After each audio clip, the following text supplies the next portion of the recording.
In fall of 1996, Chilean newspapers and entertainment magazines became aware of an inspiring story of a young 20-year-old American writer of Chilean origins that had made it big in Hollywood after his first English-written novel had been sold for an outstanding $1 million. One of the newspaper's articles points out the story sounded as if it was straight out of a fairy tale.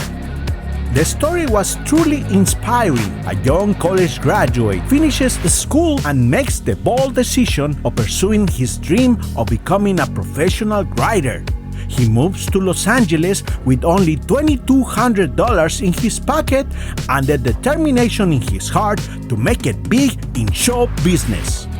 And against all odds, he succeeds. And to the fortune of Chilean news media, the young writer will be traveling back to Chile soon, the birthplace of his parents and his former home, the country where he spent most of his childhood and teenage years. The name of the writer is Gonzalo Lira Lopez. And after being away for over 5 long years, he returns, once a failure with no friends and rejected as an aspiring writer. He comes back as the prodigal son with success under his wings and a fat check to prove it. Or so it seems.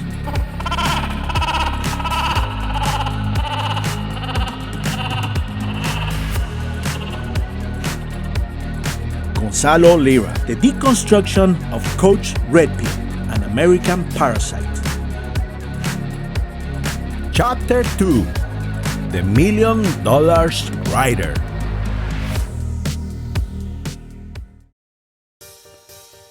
In late 1997, Gonzalo Lira was back in Chile, once a loner, rejected aspiring writer, now an accomplished novelist who just signed a profitable contract with an American publisher, but not just any publisher.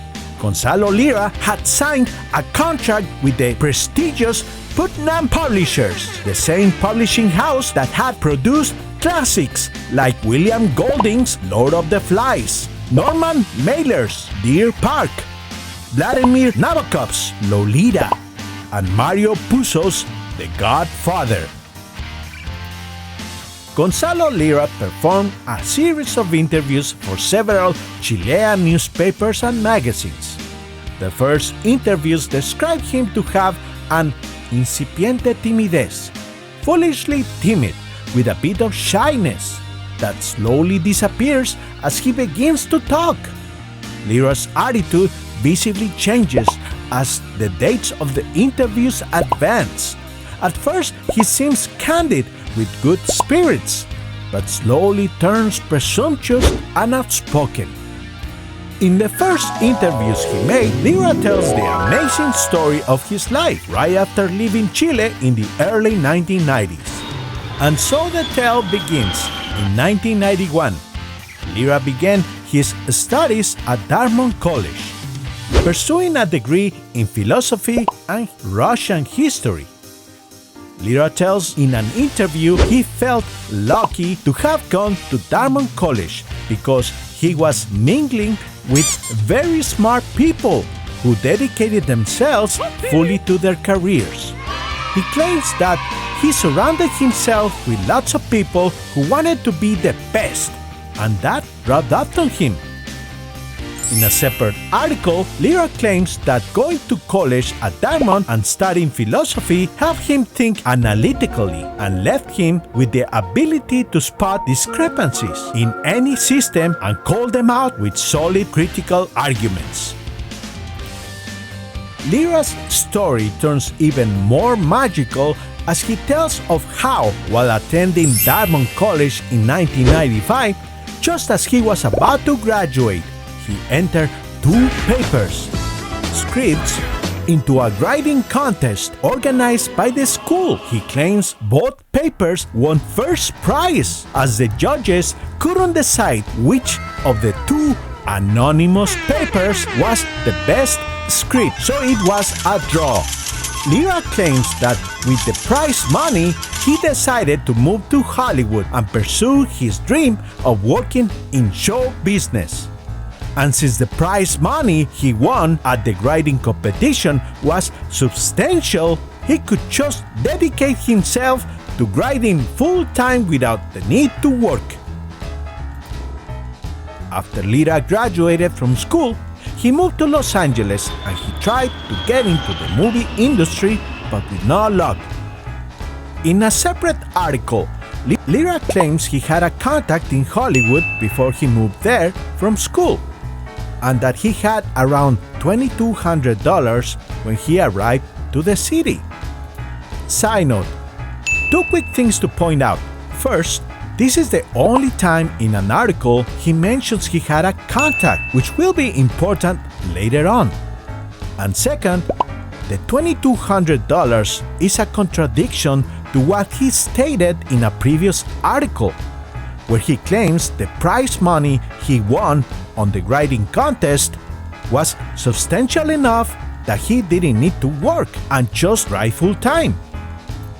These are just a few of many red flags, as there are many contradicting details in between articles. He claims he spent $1,100 in a car and paid $600 on a deposit and first month of an apartment in Culver City. The rest of the prize money went to small stuff. According to Lira, he tried writing for TV, but he got tired of the repetitive format where he had to use the same formula all the time. He claims he started writing movie scripts and that was how he was making extra money on the side, but he doubts any of his scripts will ever be made into a movie because studios tend to buy scripts that they never end up using. Lira claims that he got a job working at Disney archiving paperwork. He claims he hated that job because it was tedious and that he had to drive across town every day just to get to work. In another article, he claims he was earning $700 a week. He didn't cook, so he ate a lot of McDonald's, and he didn't socialize much. He also claims he was earning $10 an hour doing photocopies at Disney. But he had his own personal computer at work, and that on January 21st, 1996, he was sitting in front of his monitor when he came up with the idea of writing the book that later will be called Counterparts, his second novel, and according to him, he was fired from that job months later. According to Lira's time of events, he got the idea for his novel on January 21st, and he finished the first draft by August. When did he find time to write a novel that he will finish in 6 months? Maybe he was writing his novel at work, which could be the reason he got fired from his job? Okay, just more red flags. Moving on. He seems to think that I don't have a boss. I've never had a boss. I've never punched the clock for somebody else. I've always been the boss of whatever I'm involved in. I'm the guy in everything I'm involved in. Because that's me. That's how I roll, right? Because I'm an asshole. I'm a son of a bitch. I told you guys, right? So he finished writing his first and only draft of his novel in little over 6 months, and he was very hyped by the script. So he snail mailed letters to 60 different talent agencies asking for representation. He never mentions emails, even though he had his own desktop at Disney. He claims 9 agencies replied to his letters. He claims he mailed these 9 agents the first 3 chapters of the pre-edited draft, and from those 9 agents, 3 offered to represent him, and 1 agency wanted to beat the competition, so they offered him a contract for $1 million.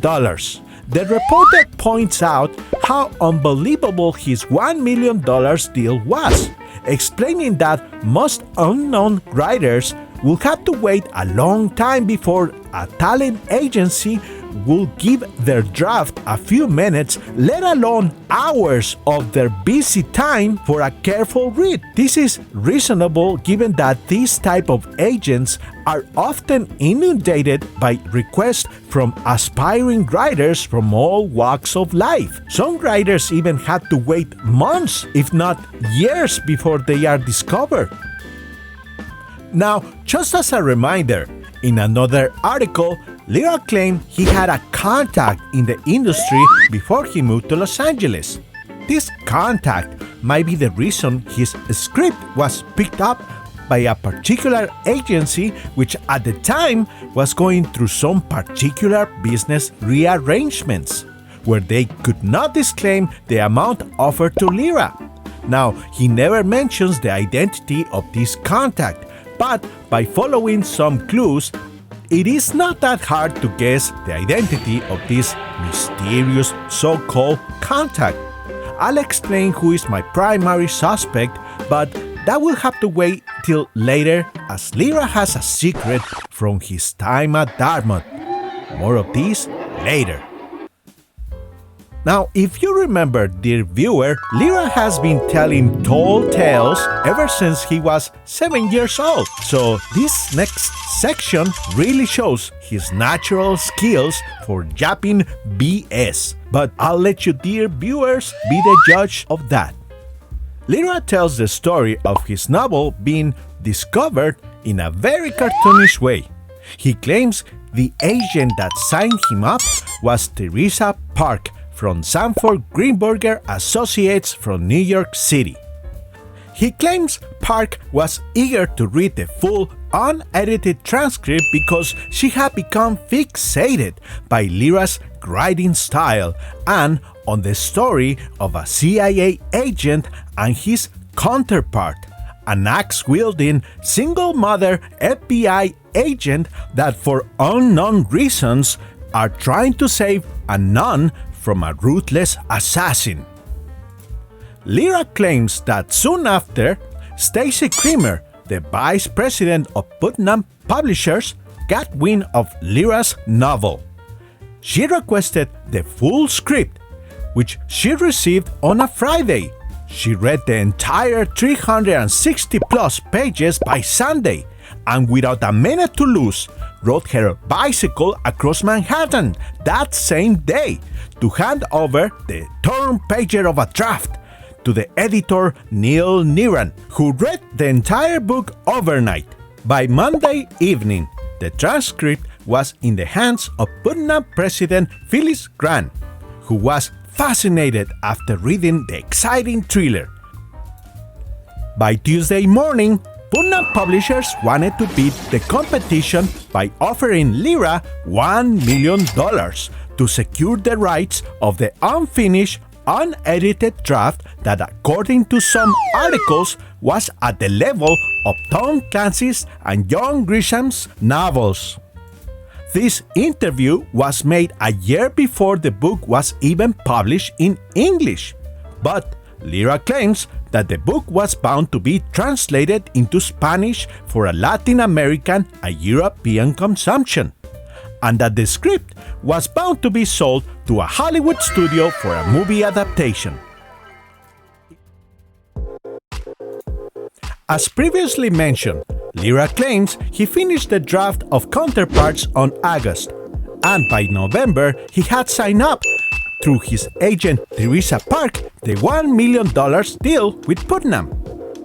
According to Lira, after signing the contract, he moved out of his Culver City apartment, where he was paying around $325 a month, and moved to Brentwood. The article actually says where famous people like O.J. Simpson live, and according to Gonzalo's sister, Maria Elena Lira, who was 22 at the time, Lira bought a Land Rover. She claims it was a car for a lifetime. Hey, maybe this is the same one he drove to Alaska a few years later. Oh, but I'm getting ahead of myself.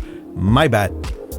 As previously mentioned, Gonzalo gave interviews for different magazines and newspapers, and on every occasion, Lira brings up the fact that the book that had earned him the $1 million contract was not his first novel. More than once, he brings up the fact that the first novel he wrote was Tomás Errázuriz, and the fact it had been previously rejected by all the main Chilean publishing houses back in 1991. When asked why his first novel was rejected, he claimed it was because he had no connections in the industry, meaning he had no contacts in Chile. He believes his first novel was declined to be published because in Chile, according to him, you need to know people to get your foot in the door. He claims Americans gave him a chance even though he was a nobody. This is another contradiction, as he had previously claimed that he had a contact in Hollywood when he graduated from Dartmouth, and that was a factor that helped him feel confident enough to make the move to Los Angeles. So he didn't have a contact in Chile, but he had one in American.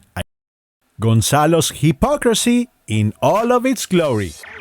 Soon after the first article talking about Lira's $1 million deal were printed in Chile, Grijalbo, a Chilean publishing house, got in contact with Gonzalo Lira and negotiated a lucrative deal to publish Lira's first previously unpublished novel, Tomás Errázuriz. Grijalbo admitted that the amount they paid to secure Lira's novel was higher than what they usually offer to new writers, but that the book should be a sure sell among young Chilean readers who might connect with Lira's coming-of-age novel. The dollar amount paid by Grijalbo was not found in any of the articles. The book was published the same year Lira returned to Chile. Felipe Muñoz, the head of Grijalbo, said he only agreed to publish Gonzalo's novel because of Lira's American book deal.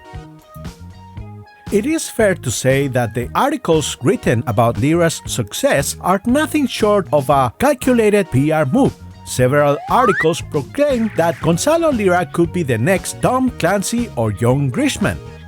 In this article, Lira goes as far as to say that Hollywood studios have approached him to turn his novel counterparts into a movie, but he declined because he thinks his book is too complex to be easily adapted for the big screen. Side note, could it be possible the articles were written a year before his second book, Counterparts, was published to influence Chilean publishing houses into publishing Lira's first novel, which was published the same year the articles came out for all to read? The moment Lira's first novel was published in Chile, newspapers began publishing articles showing skepticism about Lira's $1 million book deal. Some articles were done with the reporting making inquisitive questions regarding Lira's literary education, trying to find out if Lira was a true representative of the Chilean literary circles. The month Lira's first novel was due to come out, Lira made a comment in an interview stating his novel, Tomás Errázuriz, will be polarizing not because of his experimental writing style, but because the main character and effigy of Lira's, whose name is in the main title of the novel, gives harsh criticism towards certain social groups in the Chilean society of the late 1980s. He closes the article by claiming that people who criticize his novel, Tomás Errázuriz, for having a writing style difficult to read is because they don't tolerate writing that doesn't follow the standards of Spanish literature, which is not how people speak in real life, and therefore critics are close-minded to new ways of writing. An article by Ana Maria Larraín criticizes Lira's first novel as fair and objectively as she can. She admits that one can get used to and even have fun with Lira's experimental writing style, but in the end, she claims that the unredeemable section of the book is the epilogue. She doesn't go into detail, but she calls out the author, claiming that Lira comes out as an insufferable snob, that he thinks too much of himself, and the only way to sympathize with him is if you think he's been intentionally silly, but that in the end it was a fanfarroneria. Now, if we look at this word in particular, fanfarroneria, Ana Maria uses this word to describe Tomás/Lira's effigy attitude. In Spanish, this word is an alternation of the adjective fanfarrón, which translates into the word braggart, a person who boasts about achievements or possessions. But she gives Lira the benefit of the doubt, thinking Lira is just putting up an act, not knowing this is actually Gonzalo's being himself. But she is merciful and ends by claiming he has potential as a writer. Another article points out the language is unauthentic, boring, and distracting from the main story. The narration is painfully slow, with long pauses trying to explain eccentric behaviors from the characters. This book was rejected for good reasons: an unlikable character, a boring story, and a difficult dialect to read that distracts from the events in the story. And the only reason it was published 7 years after it was initially rejected is because of Gonzalo's $1 million PR stunt. Under this new line of questioning, Lira began acting more defensively with every article that came out after Tomás Errázuriz was released in Chile at the end of 1997, especially because reviews panning Lira's first novel began to come out, and more critics, especially accomplished Chilean writers with credentials of undeniable legitimacy, began to question the possibility that an unknown writer with no previously published works of high quality will have what it takes for a publishing company to take a $1 million gamble in a book that might not sell enough copies to make a profit.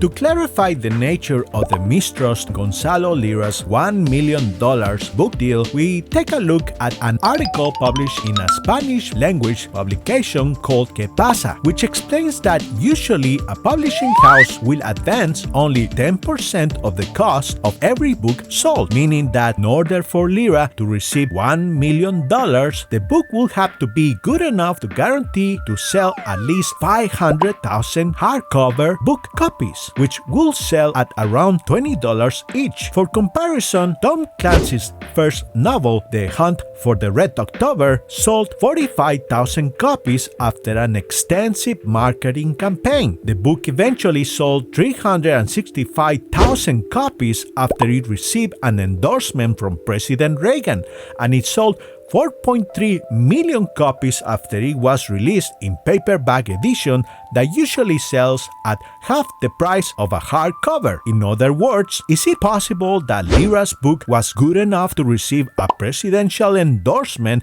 in order to have the same success that Tom Clancy's first novel had? Well, in order for us to find out how good this book is, I am sharing a review by the YouTube channel SLB Productions.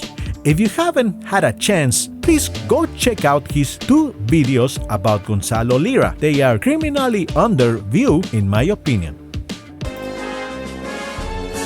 In 1997, Lira released a book entitled Counterparts, making his first public debut as an author. And for this documentary, I went ahead and ordered the books off of Amazon. The endeavor would cost me about $12, $2 for the books, and about $10 in shipping. When you read Lira's books, you will immediately notice his unconventional writing style. He either unknowingly or intentionally uses improper sentence structure. The book is full of run-on sentences, with some paragraphs being composed of almost one entire sentence. He uses colons frequently, and they often seem inappropriate, interrupting the flow of the novel. My girlfriend, who I gave the second novel to read, noted that having an unconventional writing style is not necessarily a bad thing if it doesn't distract you from the narrative, but this is not one of those cases. Too often, you will almost be taken aback by some of the silly choices Coach uses in his novel. There are points when reading Coach's novel when I have to question myself whether I believe that he is simply a lazy writer or if he genuinely believes that this is clever poetics. For example, on page 14 of Coach's book, we have this lovely gem. With that, Chris Holm dragged the axe blade across the concrete. The sound like an axe blade edge being dragged across concrete. I don't understand why he would attempt to even use a metaphor if he couldn't think of one. Is this supposed to be some kind of ironic writing? When you read it, it sounds strange. I believe he should have put was between sound and like. The sound was like an axe blade being dragged across concrete. This is part of Coach's problem, is that he writes in the past tense and present in the same sentences. It has a uncomfortable rhythm. Gonzalo will spend enough time detailing the motivations of his characters, but fail to describe their physical appearances, and rarely does he ever describe the environments in which these characters occupy. This makes it very difficult to establish a setting in your mind when reading the novels. The lack of a concrete setting in your mind makes it jarring when you realize the characters have traveled from one location to the next, with little to no indication. After a few chapters in, my girlfriend and I both came to the same conclusion that his books read like movie scripts, and not like a work of literature. One of his characters in his first novel seems to be some kind of idealized self-insert. A young CIA agent who is very intelligent and has all the ladies in the office crushing on him, but is also a vindictive man who takes pride in his ability to destroy people who fuck with him. This person also happens to be a Dartmouth graduate who writes novels. Coach uses gratuitous violence, shallow character cliches, and over-the-top dialogue rife with edgy use of the word fuck, which, if I take the books from the perspective of being a serious crime thriller, it fails on its face. But if I imagine it from the angle of a violent, edgy anime, it's a pretty entertaining read. Gonzalo's novels are not the worst thing that I've ever read, and can manage to be entertaining during some chapters, but desperately could use an editor to work with the glaring quirks of Lira's writing. This is actually not an indictment of his writing talent. It may be the only thing he comes close to actually having some credentials, but he is a corny writer. He can make a great script for a Kingsman movie, but this over-the-top action-orientated style would be responsible for his failure in a future endeavor. Some of the other reviewers on the site were not as impressed with Lira's work. Disclaimer, I couldn't make it past the first page of Look Inside. Someone remarked about another one of this guy's books that they were the literary equivalent of an Ed Wood film. As historically bad as Wood's films were, I don't think he deserves to be insulted by that comparison. As to my disclaimer, the novel starts with a scene at a locale that I am very familiar with. Gonzalo Lira, or whatever the hell his name is, fails miserably to give the reader any sense of whatsoever about the sights, the sounds of the subway platform at Times Square station on 42nd Street. Perhaps that can be overlooked, but there is an improper use of a word in the first paragraph that suggested to me either one of three possibilities. English was not the author's first language, St. Martin's Press could not possibly have published this book, or someone on the editorial staff just said, screw it. Yeah, I don't see any presidential endorsement material in Lira's books, tell you the truth. Lira began to push back against criticism, which started to turn bolder as it became apparent that he didn't have literary training in either English or Spanish. He had a bachelor's in arts, but it was in Russian history and philosophy, and with only 2 books released, it was apparent Lira's book wasn't getting on the New York Times bestsellers list anytime soon. And so I'm here to tell you, you have to understand what is the point of school. It is only by understanding the objective of school that you will be able to handle school. You will be able to handle school and get good grades and have a good time if you understand what is the objective of school. And what is the objective of school, you might ask? Well, it's not to fucking give you an education, that's for fucking sure. You're not supposed to get an education at school. The objective of school is to get the accreditation for your future. The accreditation you will need to go to med school or law school or whatever, to get the accreditation so some employer in the future will look at you and say, yes, you are qualified to do the job that I need somebody to do. All of school, elementary school, high school, college, grad school, it's all an accreditation game. That is the objective of school. Once you understand this concept, then college, high school, any educational establishment becomes easy. Because you see, the idea is not to learn. The idea is to give back to the teacher that which he wants to see so that you get the highest grade. You don't have to learn anything. You just have to give them what they want. And like I said, it's such a simple thing. Education comes from experience. Education comes from learning on your own when you're truly interested. But it's not going to come from any kind of educational establishment. Lira slowly began to turn more outspoken. The fact is, Lira has never taken any high-level literature or advanced writing classes in his life, and his writing shows. With this defensive attitude, he was starting to get under people's skin for bashing the ethics of the Chilean and Latin American literature circles, who started seeding doubts about the veracity of Lira's $1 million American book deal, which was the reason Lira had become the center of their conversations. These interviews slowly wore down Gonzalo, and his high culture facade began to fall apart. He claims that in Chile, it is hard to become a successful writer because there is an unwritten rule where everybody has to meet a certain level of mediocrity, and that if you ever dare to write something legitimately good, you'll be ostracized. In this same article, he claims he wrote a thriller, Counterparts, but that he doesn't read thrillers that much because he finds them boring. He claims it's because once he reads the first 10 pages, he can predict who the secret villain is and even how the book will end.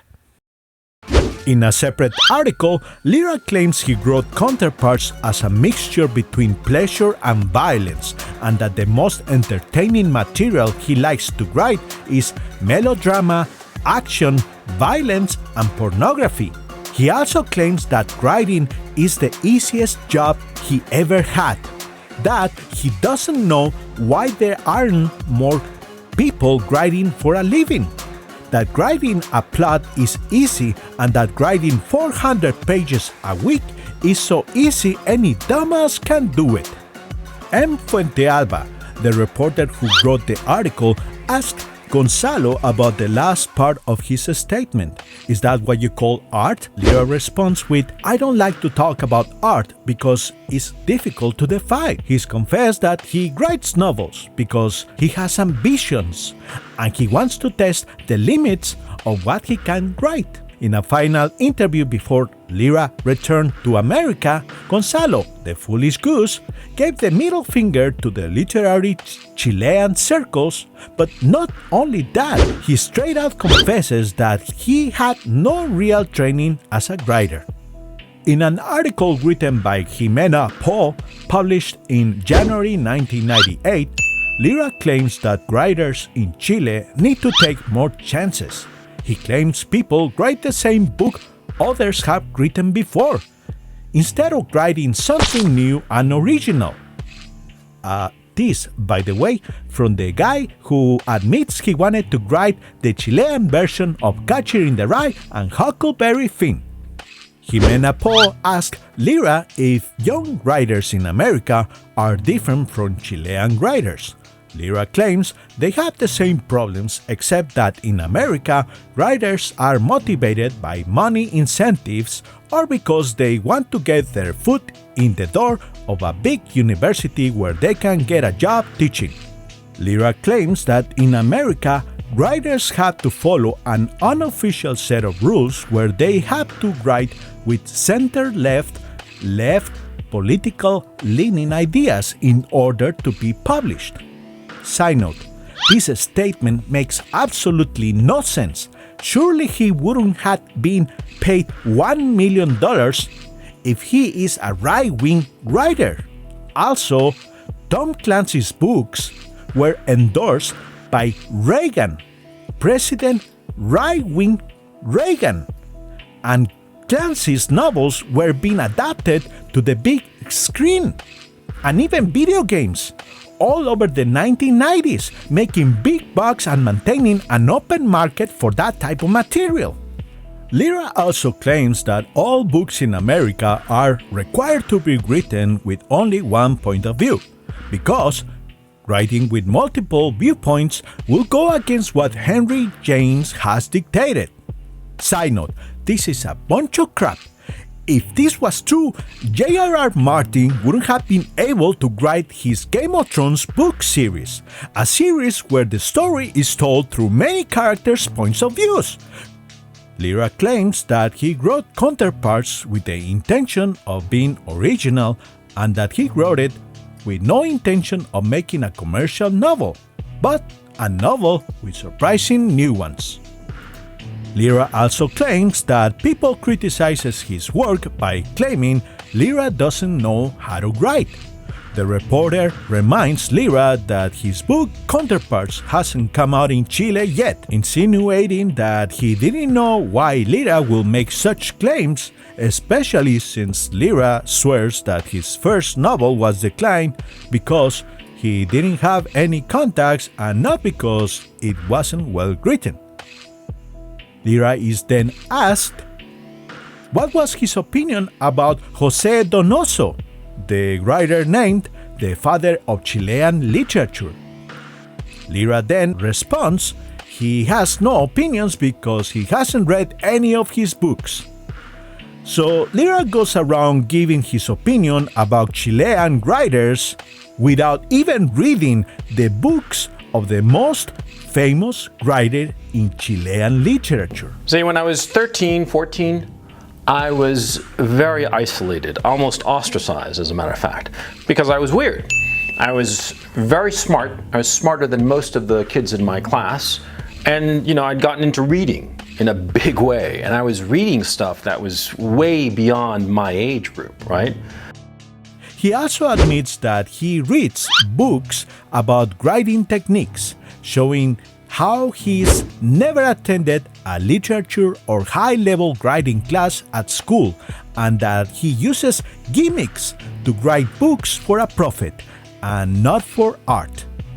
So if this guy doesn't read literature, where does he get off criticizing both American and Chilean literature circles? Lira admits he doesn't want to study film or literature because it's a waste of time, because the people who teaches those classes don't have a clue of what they are talking about. And there you have it, folks.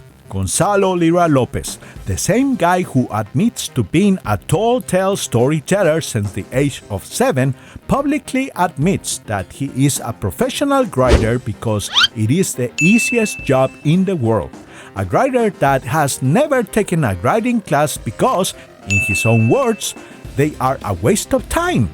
A critic of literature who doesn't like to study or read literature because that is art, and art is hard to define. A first-time writer that scored a $1 million book deal for a novel that was a mixture between pleasure and violence, and that his most entertaining material to write is melodrama, action, violence, and pornography. Which brings us to the questions. 1. Did Putnam really pay $1 million in advance to an amateur pulp fiction novelist for a book that will probably never sell 500,000 copies because the market for violence and pornography is too close of a niche and will probably never be made into a major motion picture for the same reason? And the next question is 2. Was Lira's contact in the industry the same reason why he was published in America in the first place? Because in his own words, he's just an amateur writer because he doesn't like to take writing classes. In order to answer these questions, we have to reveal a few facts that Lira didn't tell in his interviews. To start, Lira claims he felt very lucky for attending Dartmouth College, claiming he surrounded himself with very smart, ambitious people who wanted to succeed. What he failed to reveal was that he was a loner and still a lazy student during his time attending school in New Hampshire. See, Gonzalo Lira was involved in an incident during his freshman year at Dartmouth. The nature of the incident is not certain, and according to Lira, he was unfairly accused of harassment by a female student. But we all know that Lira is a confident, tall tale storyteller. However, if we visit Dartmouth College's website, we'll find an article written by Lira himself the year before his graduation, titled "My Education at Dartmouth." Now, One thing for sure, Lira might not be a trained writer, but he did put some passion into this article, and boy is it a juicy one. Let me tell you folks, he does like writing melodrama for sure. Next June, I will graduate from Dartmouth College. I used to think that classrooms were where I would learn and grow, but the closer I get to commencement day, the more I realize that my fellow students are the ones who have provided me with my real education. And it's an education I never expected, an education in hypocrisy. My freshman fall, I was accused of sexual assault and harassment by another freshman. I was brought before the Committee on Standards, and though there was proof that I did not harass the woman in question, and more than a reasonable doubt as to whether I assaulted her, I was suspended for 3 terms by the cause, having been found innocent of harassment but guilty of assault. The issue of guilt or innocence is immaterial now. All of this happened over 3 years ago, and nothing will change the fact that I was suspended and missed out on my freshman year. The effects of that suspension, however, are something interesting to think about. Our relationships with students, professors, and administrators have inevitably been shaded by my suspension, what they think about me, how they react to me, how they treat me, and what they say about me. I'm about to graduate. Yes, even though I was suspended for 3 terms, I will still manage to graduate with the class I matriculated with, the class of 1995. Now that my graduation is so near, I've been thinking long and hard about what it has all meant, trying to come up with an understanding of the events of my college career. And more than anything else, the one thing that's become glaringly apparent is the hypocrisy of so many of the people here at Dartmouth. People always say that convicted criminals should be given a second chance once they have paid their debt to society. The more compassionate members of the Dartmouth community are wont to say this when, for instance, a murderer in some faraway place finishes his prison term and goes free. But how genuine is this sentiment? How real is this belief? Not very. I was suspended, and whether or not I did what I am accused of having done is not important. I served out my punishment. I did my 3 terms. I paid my debt to the Dartmouth Society. Was I accepted back into the fold? In a word, no. Fairly ugly rumors about me were spread around. People could never quite make it to lunch with me, busy with exams, papers, sports, anything. Somehow, my name never quite made it to the party blitz lists, and for a long time my phone sat mostly idle. When I did get a call, I could bet that it was a wrong number before I picked it up.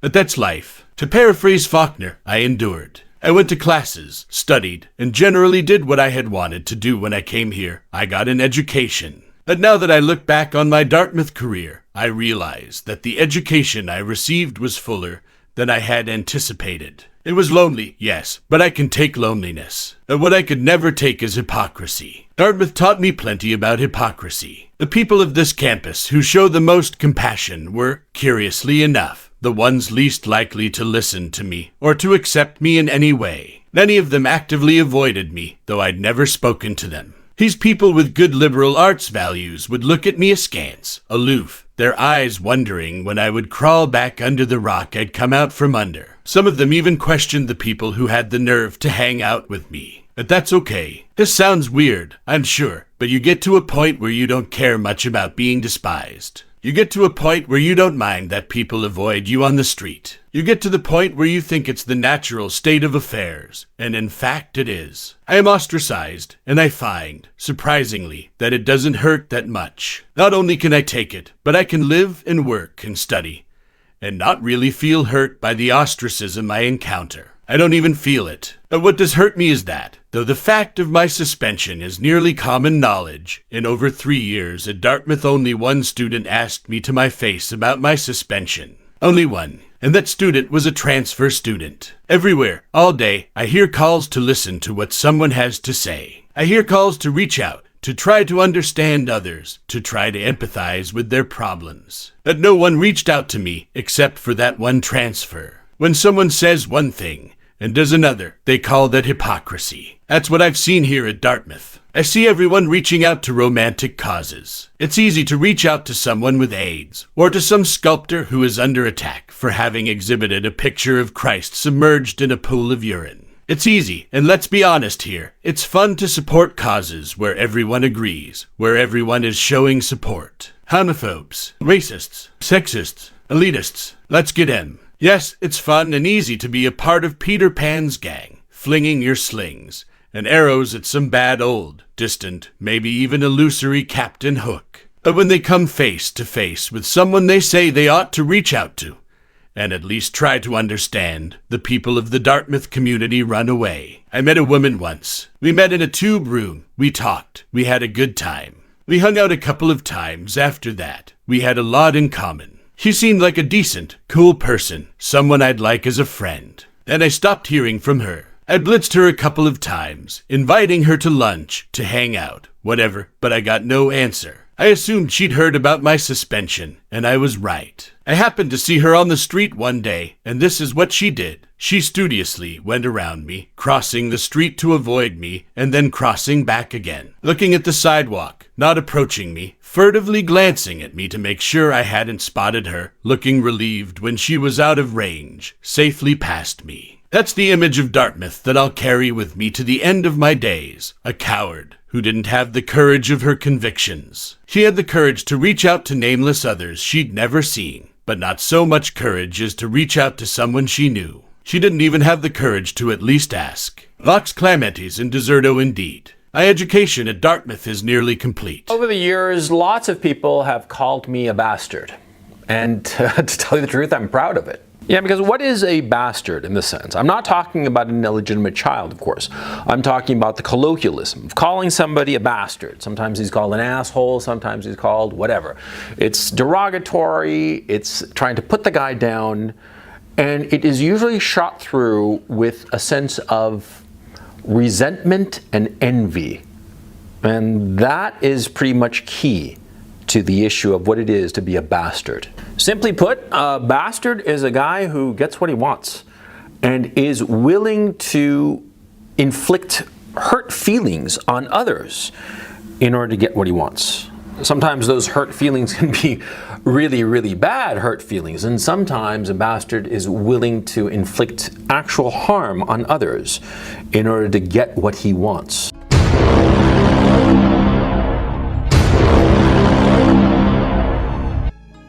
Gonzalo's hypocrisy in all of its glory. And I posted a link to Lira's letter in the notes below, so you can read it in full if you like. Okay, now a few things for sure. Gonzalo Lira was convicted of assault. Whether it was sexual in nature is hard to tell. I take it he would have been arrested if he did sexually assaulted a female freshman classmate and probably even expelled. But the key facts, and the ones I do have to emphasize, are 1. Lira remained a loner at Dartmouth, and 2. He admits he was still a lazy student. So, if Gonzalo Lira didn't have friends at Dartmouth, who was his Hollywood contact? And one important thing I have to mention, looking at Dartmouth's website, we find that Lira never wrote anything about the contest where he won first place twice at the same time after submitting 2 papers that were so good the judges gave him double the prize, which was so substantial he could decide not to work, and there is no way it was the $2,200 he claims he used for a car and an apartment in Culver City. I do believe that Lira got the contract with Putnam because of his contact, and I strongly believe his contact was his influential family.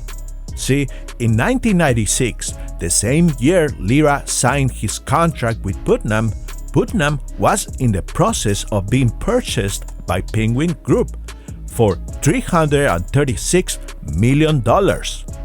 As a matter of fact, Lira claims he signed the contract in November. Penguin acquired Putnam in December, the exact following month.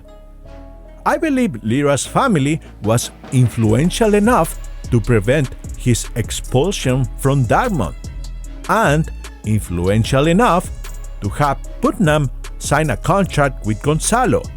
It might not have been a $1 million contract, but Gonzalo was free to make up the lie because Putnam had a policy of not disclaiming the amount they pay when they sign up new writers. Now imagine what if Penguin Group were to find out Putnam is paying $1 million to a novice writer who writes pulp fiction novels full of melodrama, action, violence, and pornography for fun. They probably would have paid less than the $366 million they ended up paying, even though Putnam had sales of $276 million at the time of acquisition.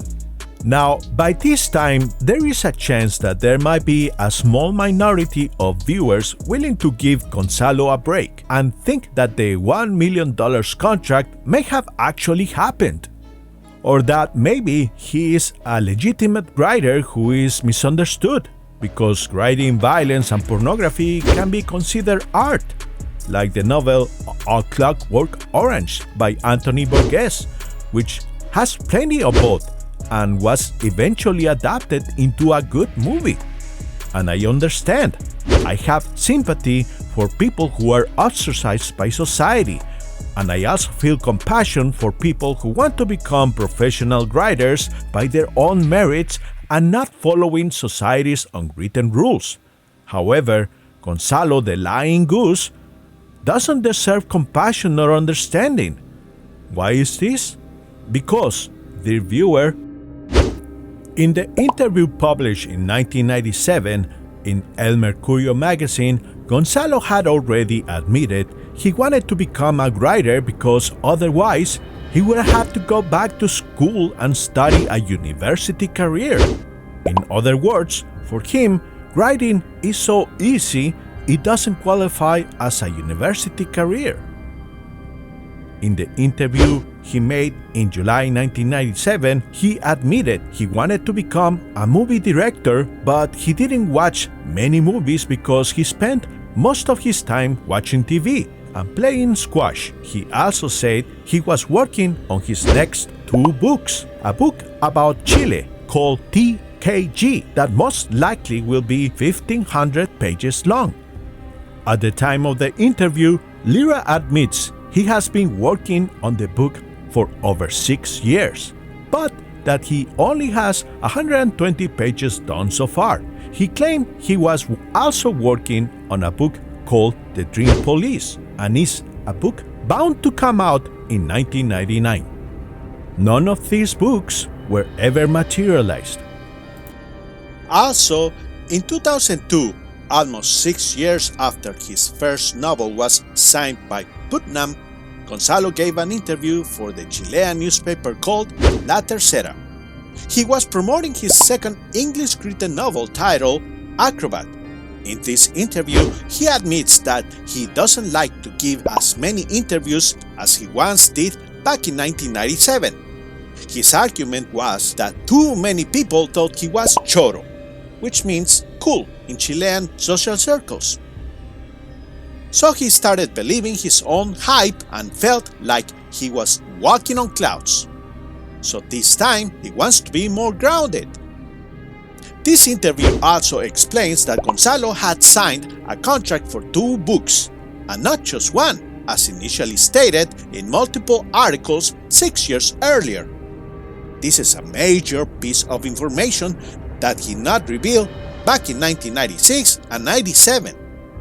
You think this would have come out while telling those tall tale stories about the excited publishers who rode their bicycles across New York in urgency just to deliver the draft of his novel, or while claiming that one of the publishing agents was eagerly reading the draft 1 page at a time while Gonzalo was faxing the entire 400 pages in real time. Before the end of the article, Andres Gomez Bravo, the reporter who wrote the interview, asked Gonzalo if the story about the $1 million deal for his book Counterparts actually happened. To this, Gonzalo answers that he will not confirm or decline if it really actually happened. But he does go on the record claiming that he has been generously compensated for his work and that he feels lucky because of it.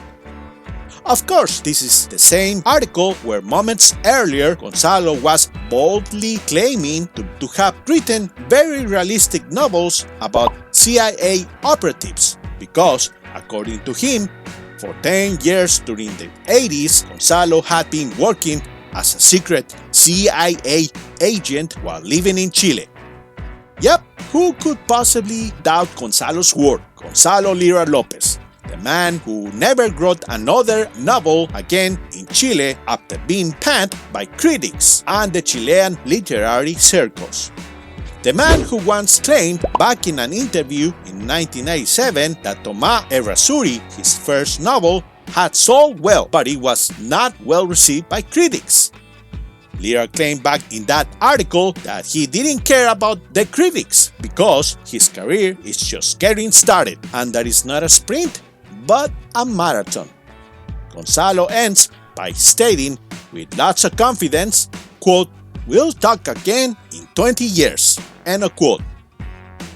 Well, more than 20 years have passed, and we can all see how his career as a professional writer is coming along. When Lira went back to America, it is uncertain how long he lived in his new place at Brentwood. But it mustn't have been for long, because we found out in an article written in 2003 that he had moved from Los Angeles to New York, where he lived until he decided to move back to Chile for a second time and, according to him, the final time. Oh, but Lira wasn't just thinking on going back to Chile just to grow old. No, he had big plans. Once he was known as the $1 million writer. Now he wanted to be known as the man who brought Hollywood to Chile, the man who created Chilewood.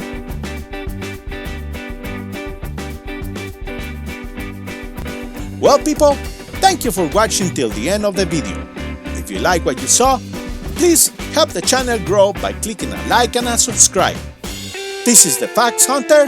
Thanks again, bye for now, and take care.